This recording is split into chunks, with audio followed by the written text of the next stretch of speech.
Good evening, a freilichen and a listikin Chanukah to each and every one of you. And I am recording tonight. Usually I do it earlier in the week. I'm doing it tonight, the first night of Chanukah. As we know that this Shabbos is Parshas Mikeitz, and Mikeitz is always Shabbos Chanukah. There are some years that the first day of Chanukah is Friday night. So we end up with two Shabbosos. And then we add on Vayeshev. It'll be either Vayeshev and then Mikeitz. But Mikeitz is almost always, there's once in 24 years that it's not Shabbos Mikeitz. That the Shabbos of Chanukah is not Mikeitz. But the other years, 99% of them, it is Shabbos Mikeitz, and we know that the opening of the Seder Mikeitz begins with the dream of Paro, and he was petrified. He got up and he was running around. He called in every advisor. What was he so terrified by? But the Meforshim say that every despot, every dictator are able to have their grip and their hold over the people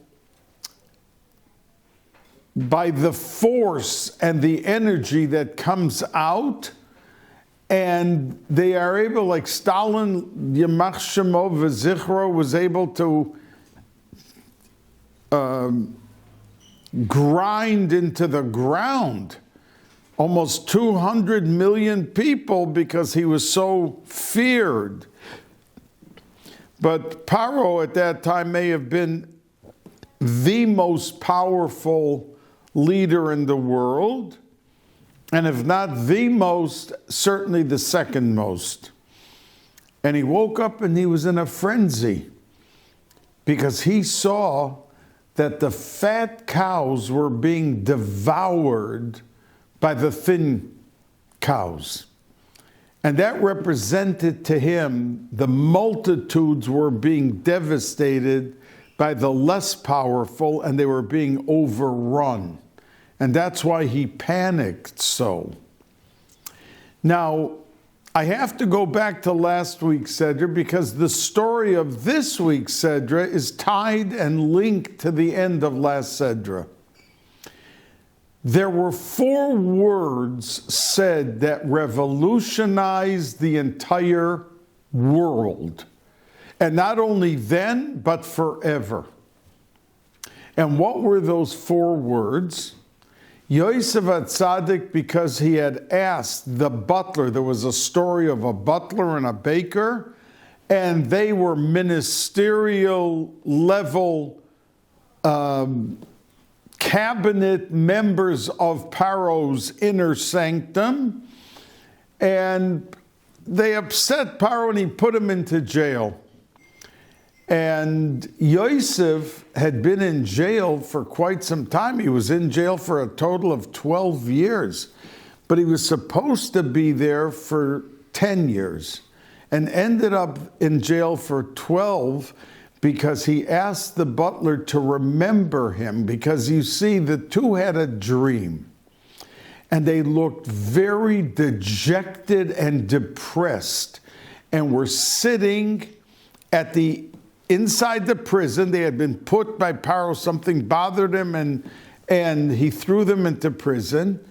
And they were sitting there very dejected. And Yosef walked over to them and said, Madua penechem ro'im hayom.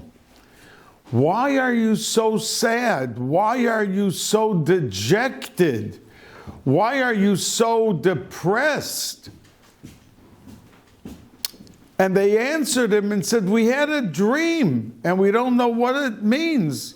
And he interpreted the dream to tell them that the butler was going to survive and he was going to be reinstated to his position, and the baker was going to be executed and hung. And it so happened, and since Yosef, according to the interpretation, saw that there was going to be a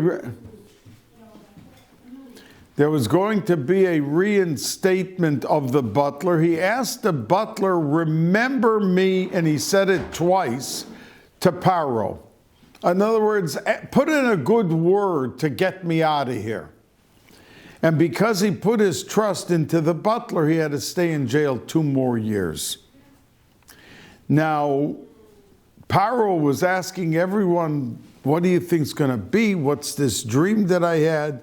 So the butler stepped forward, and the butler said, when we were in jail, there was a Hebrew boy, a Jewish boy, that asked us why we were so sad, and we told him because of a dream, and he interpreted the dream, and it happened exactly as he said. I was reinstated, and the baker was killed.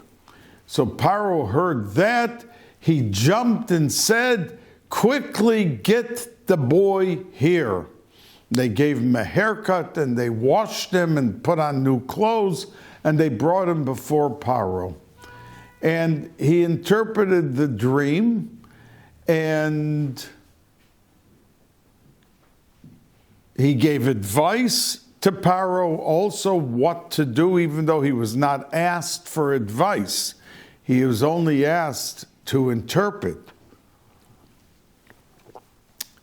But it was exactly how he felt that it comforted him and consoled him, and he made him viceroy, that he became the second in command. Now, after a while, Paro gave him a wife, Osnas, because Osnas was his friend and knew, and it was his niece, by the way. It was Dinah's daughter who was living in Potiphar's house.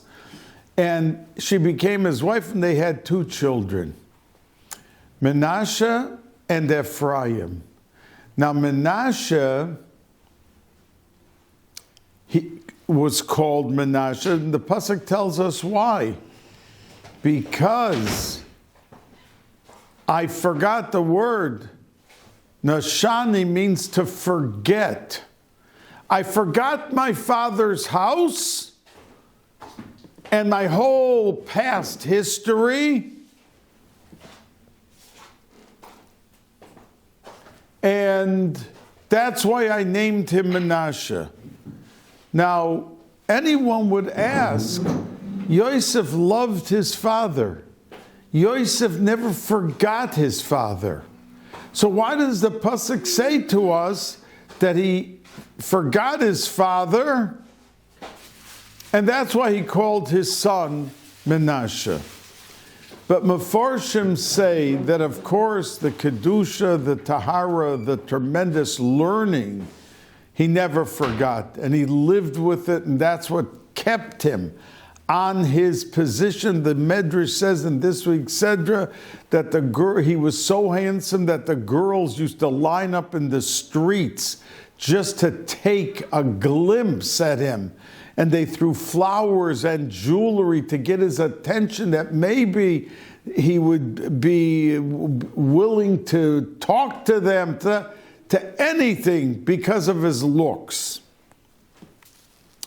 Now, Yosef realized that he was sold by his brothers, and he begged them not to do it.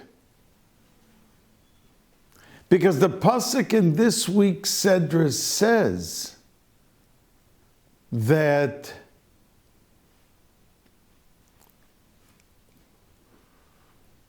Aval shamnu asher ro'inu es achinu b'tzoras nafsho behischaneno, he begged us not to do what we were doing to him. V'lo shamanu, but we didn't listen.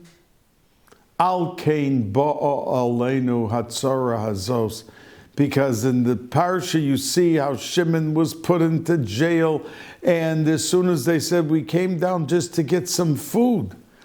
And the truth is that Yaakov Avinu didn't even need the food. But he was afraid of an ayin hara, that everyone else was starving, and they'd say, oh, look at the Jew, that Yaakov and his sons, they have plenty of food, there's no problem. So why in the world would he have sent for the food? But he wanted the Goyim to see them saying, you have no food. Well, we're also going down for food. And as a matter of fact, it was at the tail end of this story that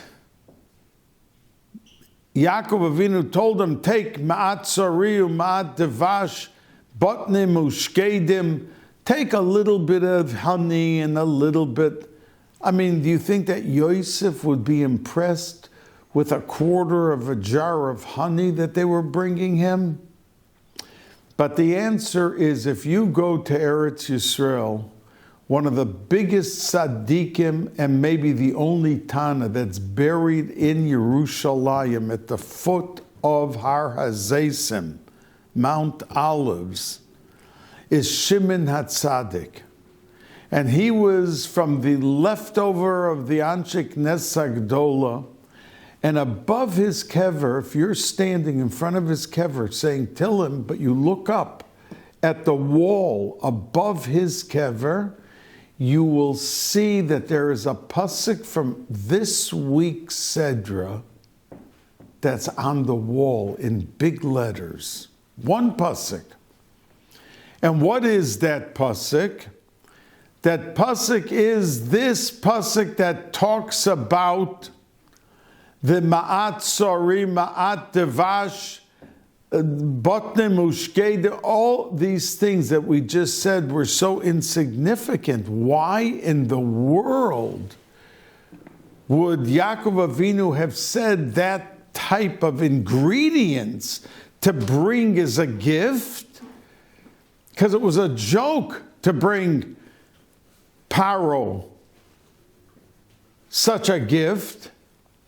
But the answer is that in that pasuk that is on the wall above Shimon HaTzadik's kever, are the secrets of the parnasa that came to Mitzrayim.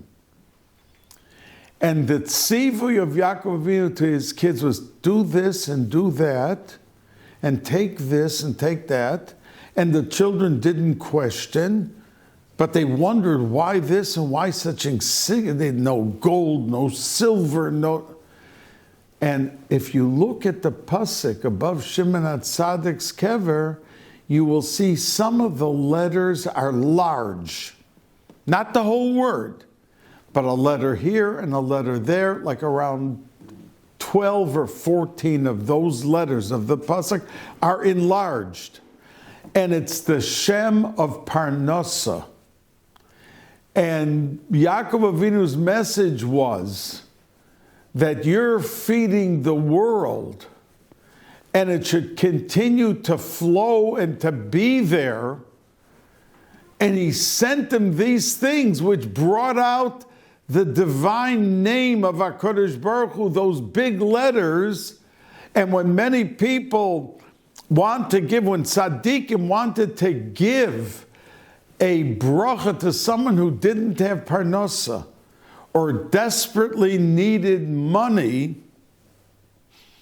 that was the pasuk they said. And as they said it, they were mechaven, they thought to those big letters, the tziruf of the Shem, to be able to effectuate the words of the pasuk into the person that they were giving the bracha. And the person didn't know what the tzaddik was talking about.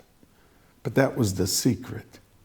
And that's the reason that Yaakov Avinu sent that ingredient package, a little gift, which someone on the outside would think of it nothing or even insulting. That's what you send to a king to the czar or to whomever you're sending this thing, a man who's in charge of an entire nation, an entire country. It could be insulting, but there was a message with it. And that's why the Nilus, the Nile River, that was drying up, and that was the main source of water for them. They didn't have irrigation like we have today.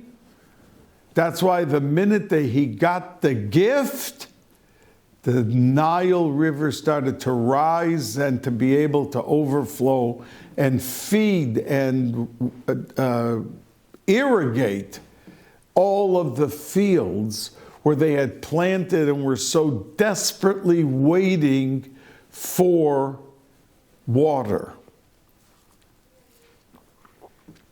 Now also, in our Tzedra, we know that the brothers came, they were devastated. What does this guy want from us? He doesn't believe us. He wants to get Binyamin down. And it says in one of their visits that Yosef recognized who they were. He knew who they were, but they didn't know who he was. And when Yosef came and invited them to have dinner with him in the royal palace, and he sat them down by their age. He said, you, pointing to Reuven, you sit here, the first seat. You, Shimon, sit in the second seat. You, Levi, you sit in the third seat. And they were wondering, how does he know who's the oldest, who's the youngest? How does he have any idea? But it says that he sat them down, they had a royal feast, and they drank wine. Vayishtu vayishkeru imo. Now, before the dinner, he gave out gifts. And to Binyamin, who they brought down now because he said, don't come back here without your younger brother. And Yaakov Avinu, who didn't have at that point Ruach HaKodesh because he lost it, said, I'm finished. I was supposed to give birth to the 12 tribes, and I'm losing them one by one. Shimon is not back. I'm in trouble. Yosef is gone. I messed up on all of the mission to be Moiled Yud Beis Shvatim. And from that day on, that their father was sitting and mourning in such despair, they sat down and had dinner and they drank wine. Now, for the whole 22 years, they never drank wine. They said, our father is in such mourning and in such sadness, we're going to drink wine? And they never drank wine. But the pasuk says that they suddenly drank wine when they ate with Yosef. Now, Yosef could drink the wine because he didn't drink wine either, the Medrash says, the whole time. But now that he was reunited with his brothers, we could understand why he drank wine. But the brothers didn't know that it was Yosef. So the reason that they didn't drink wine for 22 years was still in effect. Why did they suddenly drink wine? Vayishtu, vayishkeru imo. But the answer is that what brought about this whole calamity with Yosef and him being sold? It was the fact that the brothers were jealous. The pasuk says, "Vayikanu vo'echav," the brothers were jealous of him. But now that Yosef gave to Binyamin 5 times as much as he gave to each brother, and there wasn't a drop of jealousy, the brothers themselves said, do you see that the sickness and the poison of jealousy has been healed. It's been eradicated from our systems. Because in front of our eyes, our brother Binyamin was just given 5 times more than us, and we didn't have an iota of jealousy. So if eradicated the problem of jealousy, they could now drink wine. They knew that it was out of their system and it could never happen again. But why Yosef called him a Menashe is because, you see, when a person does something to someone else, so when he comes to Gan Eden, he comes up to heaven after 120 years, he has to pay, let's say he embarrasses somebody publicly, and the person cries. So he could be punished if he didn't do tshuva, he didn't ask forgiveness. He could be punished for the pain and the grief that he caused the person to be embarrassed. But in heaven, it's not only the actual act that took place of embarrassing. If, let's say, the person went home and for the next 10 years, every time he thought about that story, the embarrassment, and he cried or he was angered or he was hurt, whatever actually happened afterwards, the person has to pay for in heaven. He's not just punished for the embarrassment. What about the 3 weeks later when he saw your picture in his album and he reminded himself of all the grief and pain and cried again? So you are going to be punished, not just for the embarrassment, but for all the times that that wound was stepped on and the pain and grief came back. Yosef knew that the brothers did something very bad, but he didn't want that they, at the end of the story, should have to pay for the 10 years, the 22 years of grief that the brothers, it came a point, they felt terrible. They saw that their father was sinking. So he said to himself, if I try my best to erase from my mind the sale and the jealousy and everything that they did to me, they threw me into a pit with snakes and scorpions. In other words, they wanted my death. And then they had second thoughts. Yehuda said, what are we going to gain by killing a brother? Let's sell him. And they took the money and bought the shoes that I've told you about. So Yosef HaTzadik said, I called my first son Menashe because I was able to eradicate from my mind the whole memory of the Mesira, of the Mechira, of what they did to me, and I was able to take it out of my mind and step on it, like extinguishing a fire, that I shouldn't think about it, and again the pain would set in, and again then they would pay more the price for all the pain. So that's why he was proud, and his first son he named Menashe to make that statement of clarity and proclamation. No hard feelings. And I have taken away the terrible memory and replaced it with only the learning and the Kedusha with my father. And that's why he called him Menashe.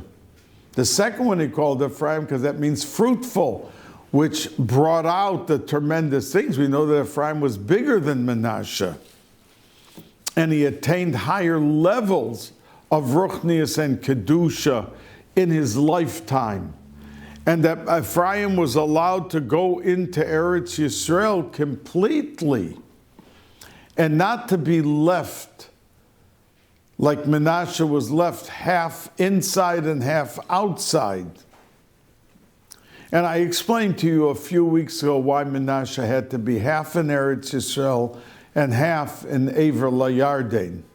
But what I want to now explain to you, something that the Skolyer Rebbe Zecher Tzadik Levracha said, that we know that when the world was created, it was created like the heaven, for instance. The whole world was created half with din, with severity, with gevura, and the other half of the world was chesed. But HaKadosh Baruch Hu, the Chazal say, saw that he couldn't have half and half because people were weak. And every time they crossed the line and did Averas, there was much more gevura and din in the world than there was any rachamim and chesed. So he had to change and he had to increase the level of chesed and rachamim, and he had to decrease the level of din and gevura. There still is, but it's no match for the chesed so that people could survive. Because if we were judged every day on the basis of what we actually say and think and do, we wouldn't stand the chance of survival to the next day. And it was supposed to be called, because the heaven is created from fire and water. Now that's Aish, Aleph, Shin, and Mayim is Mem, Yud, Mem. And it should be called Ashamayim, Aish, Aleph, Shin, and Mayim. That should be not Hashamayim, but Ashamayim.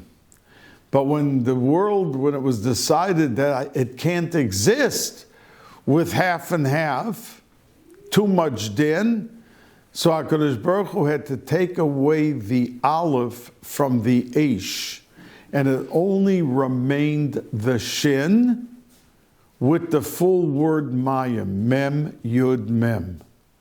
So that's how it's called Shamayim, not Ashamayim, but just Shamayim, because you only have the Shin of the din, of the severity, and you have the full word Mayim, Mem, Yud, Mem in place because it's true, positive, total chesed. And that's what the brothers said. Avol, and Rashi says, what does Avol mean? Bekushta. Let's be truthful for the moment. Ashemim anachnu.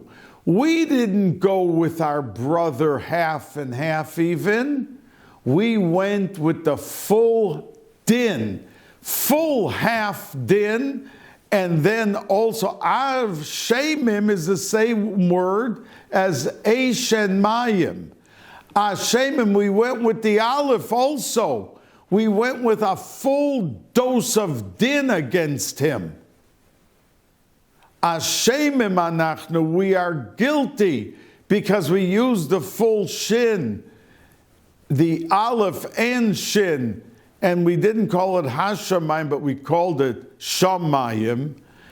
We ended up with only the din and the chesed on an equal basis. Avol Hashemim anachnu, we employed the Hashemim, the full Aish and Mayim.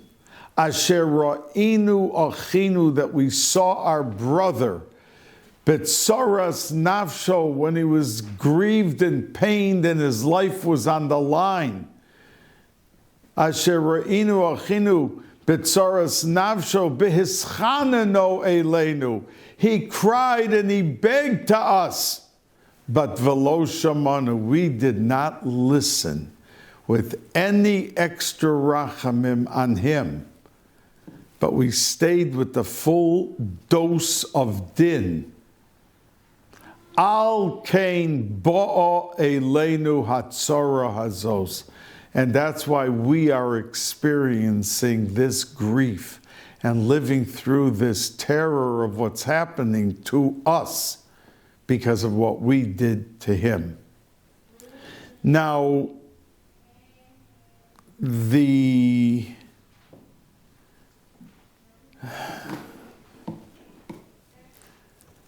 on Chanukah, you know that we light candles, and that comes from the original Or HaGonus. If you look at the Ramban in Parshas Baaloscha, that Aaron wanted to bring back when he went up for the first time in the Mishkan to light and kindle the menorah, that he was not happy that when the world was created and there was this tremendous gift of a very unique and special light in the world, that after Adam HaRishon did what he did and ate from the Eitz Hadas, after Shabbos, he lost the gift of that light. The light that we see outside is not the light that was originally created, but it was hidden when Mashiach will come and we will enjoy it. But the Ramban says and the Medrash say that Aaron HaKohen was not happy. He was not happy that his children, grandchildren, and all the Doros are going to have to wait until Mashiach comes to enjoy the original light in the world. So when he went up to light and kindle that menorah, he, through his tremendous, powerful, dynamic kavana, intention, was able to draw down from that original light and put it into the flame of the menorah, and to work it out that not only for him, but after the Bais HaMikdash will be destroyed, and there will be a fight, and there will be celebration, and it will be rekindled, that light of the Or HaGonos will come into the menorah in the Bais HaMikdash, and it will remain after the Churban Bais HaMikdash until Mashiach comes in the menorahs of Klal Yisrael. That's the reason that when women light Shabbos candles, they are not obligated to sit there and stare at the candles. Now, many women sit there and they say techinas and tfilas, and that they should have nachas, and they should have gezunt, and that the family should be well. This is all something that they do on their own. That's not a requirement. The requirement is to simply light. But when we light Chanukah candles, we are required to sit there. Some say for 20 minutes, some say for 40 minutes, whatever the time span is, and to just stare and glare, because since the Or HaGonos is in there, all the Mekubalim say that we are able to drench and saturate our neshamas with the Or HaGonos by looking at it. So when people, I lit the menorah and I'm running out to the concert now. Now there's nothing wrong with going to an Avram Fried or Benny Friedman concert and to enjoy,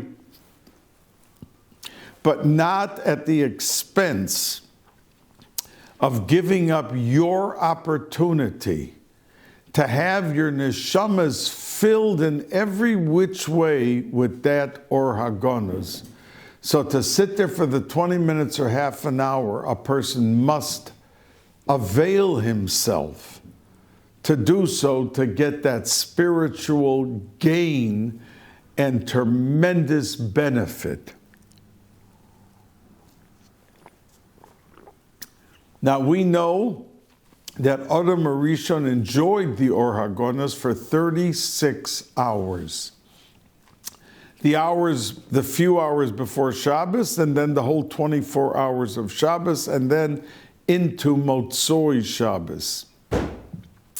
And that's the reason we have 36 candles, because since the Or HaGonos is there, and it was 36 hours, if you add up all of the candles that we have on Chanukah, it's 36. But it does not count the shamas. And the halacha is, if you look in Shulchan Aruch, that the shamas has to be above the candles. In other words, you can't put it in the line with all the candles of Chanukah and make it look like it's one of the candles. Someone that adds it up and says, oh, I didn't know you have to light 9 candles. So we have to have the shamas rise. And many meforshim seize the opportunity to underscore the fact that we must put the shamas higher, because is the shamas equal to one of the candles? No. But in a sense, the facilitator and the one who is mishamish always gains an extra level of kedusha that even the thing itself does not have. Which means that when we take someone and we make a bracha and they answer amen, and as I explained to you one time, that the Chavetz Chaim says it's like a computer in Shemaim that goes forever, because you get the mitzvah of the bracha and he gets the mitzvah for answering amen. He gets the second mitzvah because he answered amen, because you made the bracha. So the one who made the bracha not only got a mitzvah for the bracha, but for the fact that he caused someone to answer amen. So he has 2 mitzvahs. And it goes back and forth, 3 and 4 and 5 and 6, back and forth. Liolam void, and says the Chavetz Chaim, for our human minds, we can't capture the meaning and the dimension of what it is. But on the other hand, it supersedes the one bracha that it has an everlasting foreverness to it. And that's with all the brachas. When we teach someone Torah, it's not only that we're teaching him the Torah and that he gets the flavor and everything else that comes with it, but he is able to bring to fruition an everlasting effect. And that is what the Ner Chanukah does. And it's through the shamas who facilitates, because we've got to light the candle.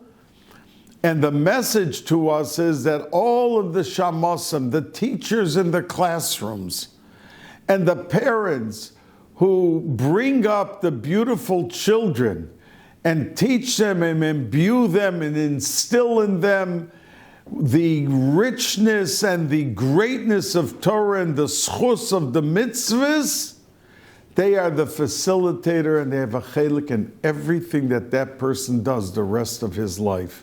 And say the Meforshim, that is Chanukah. And Yaakov Avinu understood this. That's why on the day of his death, of his petira, Yaakov Avinu bikesh Yaakov legalos es hakeitz. And according to some, it means that he wanted to bring Mashiach, not just to tell the children, his sons, when Mashiach will come, but to bring the actual legalos es hakeitz. And he was held back from doing it, so he attached himself to Chanukah. Why Chanukah? Says the Bnei Yissaschar, because he was nifter the first day of Sukkot. Yaakov Avinu's yortzeit is the first day of Sukkot. And he wanted to have a shaykhs, if he couldn't bring Mashiach, to at least have a shaykh eternally with the first day of Chanukah, because it was exactly 70 days after his petira, the first day of Sukkot till the first day of Chanukah. And it was in those 70 days that they mourned him, and then they brought him to Hebron to be buried in Moras HaMachpelah. Why 70? We have no 70 in Yiddishkeit. Avelis is Shiva, Shloishim, or Shana. What's this 70? But Yaakov Avinu wanted to be able to instill the power of Chanukah to carry Klal Yisrael till Mashiach, because Purim happened 260 years before. So the last national Yom Tov that we have as a Klal Yisrael, we say the whole Hallel, every single day, the whole Hallel. Because that was the valise and the suitcase with the provisions to carry Klal Yisrael through the dark Golos. We were persecuted, we were driven out of every country. We lived through the worst of the worst. And there were so many who died with the word Shema Yisrael, with their emunah, that in the totality of creation, there are cheshbonos that we do not know. And that's how it's happening to us. And it was only with their faith that they survived. And it was not easy. And for those who did not have the faith, we do not judge them. Because what they had to live through, most people could not endure and continue as if nothing happened and that they believe in the Rabbanu Shalom. So the people who came to America or to Israel after, let's say, the Holocaust, it's immeasurable, the schus and the schar that they had to be able to come out and grab an apple and make a borei pri ha'etz with kavana after what they were going through and seeing everyone being massacred so disgustingly and so terribly, to come out with their full emunah and that they were able to survive. Where did that come from? It came from the power of Chanukah. And that's the reason that for those who do not get their chasima on Yom Kippur or on Hoshana Rabbah, they get it the last day of Chanukah, which is called Zos Chanukah, and Bezos Yechupa Avon Yaakov, that on Zos Chanukah, that last lingering 1% can receive their chasima toiva for the year. And that's the reason so many Chassidish Shtiblach that on Zos Chanukah, the Rebbe or the Rav give out lekach, just like before Yom Kippur, and they say to each and every person, a Gemar Chasima Tova on Zos Chanukah, because it was able to send off and sail into the distant future of Golus, the power to have the bare aspirins right there when you're going to need them, called emunah and bitochon. And what was the fortification? The Or HaGonos inside the menorah. Now, we know that the only Yom Tov that has a Rosh Chodesh in the middle of the Yom Tov. That means when you start Pesach, you go for 8 days, it's Yom Tov Pesach. There's no Rosh Chodesh in the middle, it's the middle of the month, it's the 15th to the 22nd. And if you come to Sukkot, it's the 15th until the 23rd, because there's 9 days with Simchas Torah. And there's no Rosh Chodesh. But why min hashamayim did they conclude the milchama and find the oil? And that it began the celebration on the 25th, which is today, tonight and tomorrow. And that a few days later, we have Rosh Chodesh Teves, which is sometimes 1 day, Rosh Chodesh, and sometimes it's 2 days. And then we finish Chanukah after Rosh Chodesh, the last few days, with Rosh Chodesh having been introduced in the middle of Chanukah.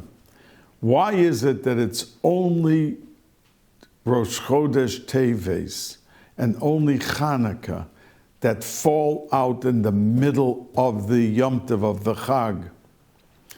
And as the Bnei Yissaschar is Myrich and says that the fact that we have, what is Rosh Chodesh? The moon suddenly begins to disappear and then it gets totally dark. You don't see any moon. It's darkness. And then in the middle of the darkness, you suddenly see some light. That we're suddenly seeing again the moon. That there's hope. You can have a multitude, a mountain of darkness. And then from somewhere we see light. We see hope. So the fact that we have every month a Rosh Chodesh, it's to usher in that hope and that success and that positivity out of the complete darkness. And that's what Chanukah was. Chanukah, there were only, the Rashi says it in Zos HaBracha, there were only 12 Bnei Chashmonai, and one, and the father. 13. Now I ask you, if there is a army coming at you with 40,000 people, would you take 13 people, even if you have machine guns, which they didn't, and go after them and be successful? Rashi says there, Umisanov min Yekumun and Parsha Zos HaBracha. Take a look at the second pshat in Rashi, that it's a reference to the Bnei Chashmonai that went out with a total of 13 people against, and this is Rashi's Lashon, Kama Rivivos. Now, Elef is 1,000. Revava is 10,000. And Rashi says, Kama Rivivos, a number of 10,000s. So it was 30,000, 40,000, 50,000 against the 13. And the 13 won. So when we say Lahodos Ulahalel, this is something that is, it's beyond words. And it deserves a whole Hallel because of all of the Nisim v'Niflaos that took place then. It was around 240 years that the second Bais Hamikdash stood. And then this broke out, this fight against the cultural milchama, that they couldn't care if you did certain things, mitzvahs, but they wanted to wipe out the culture, the Muna. The mitzvahs that were the Yesod, Shabbos, Rosh Chodesh, Mila, these were things that were the essence of Klal Yisrael, so that they would drag them in. They weren't interested in killing the Jews. That was Purim.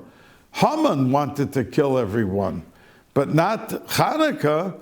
They just wanted everybody to give up and become Reformed Jews. You become Reformed Jews and give up the essence, the cementing factor of Yiddishkeit, of Judaism, the backbone of the Torah and its mitzvahs, and not diluting and not discarding and not vilifying and not doing the opposite, all the batch of treif sandwiches that they're eating and all these things. That's what the Yevanim wanted. That's what they wanted. They weren't asking anyone to be killed. And it was these tzaddikim, the Bnei Chashmonai, who Nebuch paid a very big price, because during this time, when they won, for 103 years, Klal Yisrael was the only time that they were in charge of their land, of the government. That means it was always under Yevanim, it was under the Romans, it was under the... And after 103 years, the Romans came in and destroyed everything and took over. And they, for 103 years, were then until the actual total destruction of the Bais Hamikdash took place. And they were able to go on. But these Chashmonoim, who were tzaddikim gemurim, they assumed the mantle of royalty like they were kings. And that was an Aveira that after they finally won, they didn't give it up. And it was an Isser because Lo Yosser Shevet Mi Yehuda, that Yehuda was given the gift of majesty and royalty. And they had no right to it, and they all died. They were all killed out because of that they did not discard and give up the mantle of that majesty as they should have. Fine, you did it during the fighting, and that was an emergency. No problem. But to continue after everything was solved, you were not in that position to do such a thing. And therefore they were punished, and Nebuch, in the war, they were all killed. So the point being that Chanukah has been the backbone of our existence of Klal Yisrael throughout the Golus. I mean, Lahavdil Elva, Mark Twain asked the question, how could it be that the Jews are still existing? Spain was the mightiest country in the world, and they got done killing. The Chacham gave such a curse on Spain that immediately afterwards the Spanish Armada was destroyed, and Spain has never since then, in these 500 years, picked up their head. They're the weakest of the weak countries in Europe. You take Greece or you take Rome, Italy. They're of the weakest countries around. They never picked their heads up after they did to the Jews what they did. They were once upon a time the rules of the world, but not anymore because of how they were and what they actually did.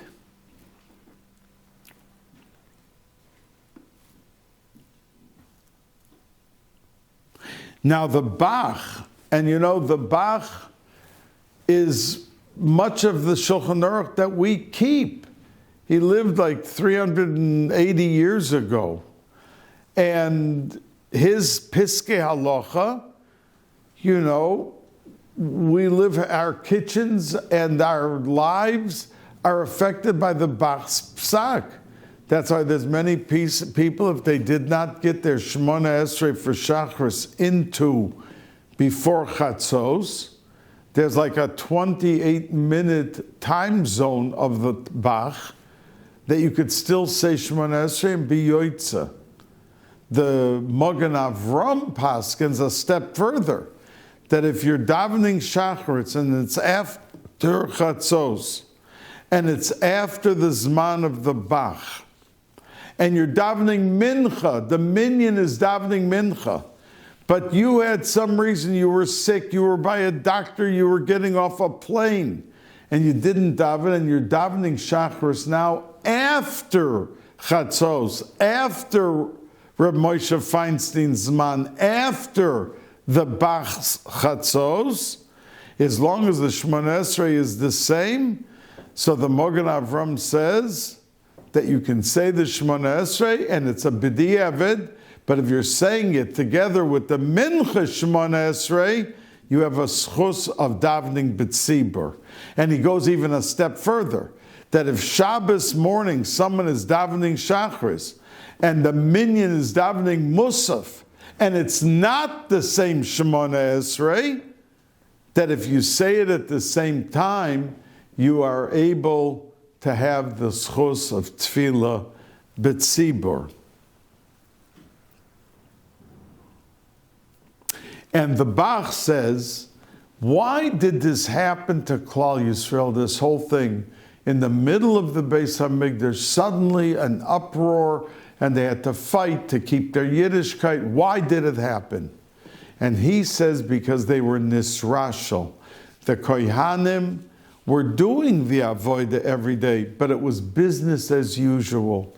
There was no spark of fire, of enthusiasm, and of thirst to do it, realizing that each and every day was such a schus, and so special that they were given a gift, a golden gift, and they should have cherished it to a point above and beyond. But says the Bach, they didn't. They did the avodah, but it was almost meaningless. They went through the motion, the habit of what they were doing every single day. So they got a punch in the face with this milchama, and it woke them up, and the avodah of the 103 years that they were there before the Romans came in and ruled and destroyed the Bais Hamikdash was avodah lemala min hateva. There was such enthusiasm, there was such zest, there was such zeal, there was such thirst for the next day to be able to do it. There was a complete shift from the first 214 or 40 years into the time when the Yidden were menatseach, that they won the war, and they found the Pach Shel Shemen. Now, if you remember, last 2 weeks ago was the story of Yaakov Avinu went back to find the little jugs that he had forgotten. The Mekubolim and Kadmonim all say that it was in one of those jugs was the oil that that they found in the story of Chanukah. And the three avos had a din of Kohanim Gedolim, because how did they go sleep on Har HaBayis? They walked onto Har HaBayis. They were not officially Kohanim, but the answer is yes, they were. The Medrash says that they had the level of Kahuna Gedola, and Yaakov Avinu had some. When we said it had the Chasima of the Kohen Gadol, it was Yaakov Avinu's Chasima, that it was pure oil and usable. And that's why he went back. He went back and risked his life. He went Vayivasar Yaakov Levado. He went himself to get that, because he knew his children were going to require and to need the Pach Shel Shemen that he found. And there's even some who say that he took the leaf that the Yoina, the dove, when Noach had the flood, he sent out the Yoina, and he came back with an olive leaf in his mouth to show that there's vegetation and that the water has subsided. And that was from that leaf that the oil Yaakov Avinu put into that jug, and that's what they used for the Nes Chanukah. The Hashpah and the Shefa, as the Divrei Chaim, the Sanzarov said, that Chanukah a person comes into, and he's almost given a fresh neshama. The neshama doesn't change. But when you take a car and it's filthy, or it's used and it looks so bad, but you put it into a thorough, good car wash, it comes out shining. It comes out. That's Chanukah for our neshamas. We get a revitalization of our neshamas through the koyach of Chanukah. A freilichen and a listikin Chanukah and a guten Shabbos Parshas Mikeitz.